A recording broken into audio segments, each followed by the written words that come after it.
mas mabigat sa tiyan pa ang hanap nyo? Sa mga highway at gilid ng kalsada, makakahanap ng mga kainan na naghahain ng mga lutong gumagamit ng karne ng kalabaw. Lasing mo! For lunch, level up tayo.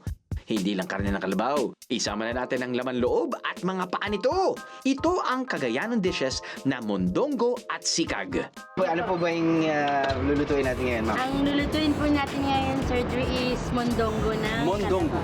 Kalabaw. Kalabaw? Apo. Kapag sinabi niyo pong mondongo, isa po itong... Parang mas nalalapit po siya sa kalyos po.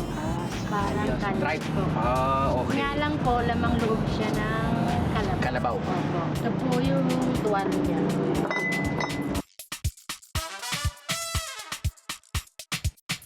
Igigisa na po natin, sir. Sige po. Ay! Ay, okay lang. Halo po muna natin. Paminta, seasoning, asin, saka sugar.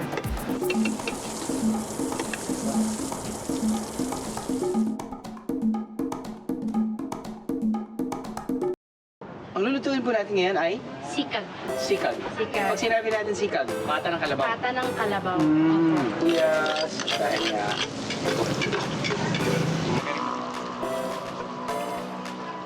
Antay tayo ilang minutes, ma'am? Sa pressure po, either 45 to 1 hour. Depende po sa laki ng pata, sir, ng kalabaw. Matapos ang pagluluto ng mondongo at sikag sa pressure cooker, oras na para matikman ang kanilang ipinagmamalaking kalabaw dishes. Fight fire with fire. Anayin naman na natin ito. Mainit dito sa Tagigaraw. Mas mainit pa ito sa sabaw na ito. Mainitin pa natin ang ating katawan. Ayun.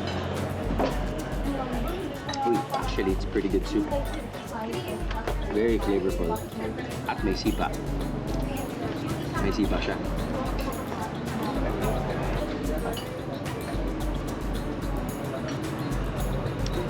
Sarap siya dahil malangis, palinamnam, kahit mainit dito, kahit mainit itong sabaw na to, appreciate mo pa rin siya. Mondongo. Ay dito. Yan.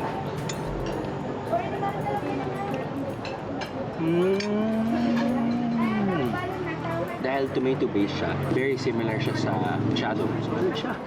Pwede.